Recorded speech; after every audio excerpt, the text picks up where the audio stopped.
Hey gang, Mocha Boy here. So we are going to be looking at another Town Hall 9 on Town Hall 9 attack.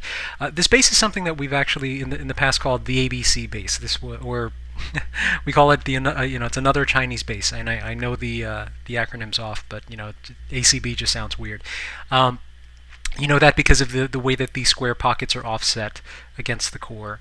But what's notable about this base are these 2x4 and in some cases 2x8, or let's see, 1, 2, 3, 4, 2x2, 2x4 spaces that could house both the Teslas as well as the double giant bombs. What you don't know going in is whether or not they're double giant bombs and then double Teslas, or single bombs and single Teslas. So this was a follow-up attack, and we had mapped out, or at least figured out, where most of the bombs were at this point. And he was able to just old school hog this base. Now, a couple of the things that you want to pay attention to are the internal storages, because these storages have a tendency to hang up the AQ. So when you find yourself in a situation like this where you're going to be pulling the CC into somewhere around this area, you're clear from things like bombs, but the AQ is going to get hung up on those storages. So you need a way to quickly process through them. Half of making it into the core at this point is all about setting up the funnel properly, getting that jump just right, into the pockets you want to fight in, and then dropping the rage. So the trick here was raging the kill squad directly into that CC, into those CC troops to process them very quickly.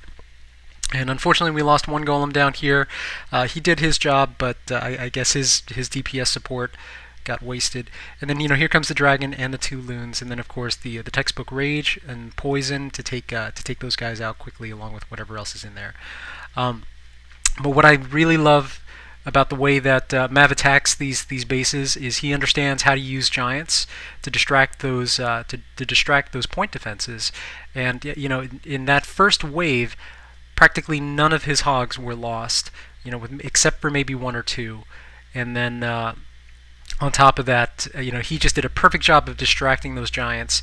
And you want to use those giants in the way that they were meant to. I mean, they're 940 hit points versus a hog's 470 hit points. So always a good trade when you can distract two, and in some cases three defenses with just a single unit, long enough for the hogs to go in and sneak in and put them down. So he goes into cleanup mode and actually does end up triggering one of the double giant bombs in the most unlikely place, between the storages of all things. But he's got plenty of troops to go in and clean everything up for the 3-star. So great job there on that attack, Mav.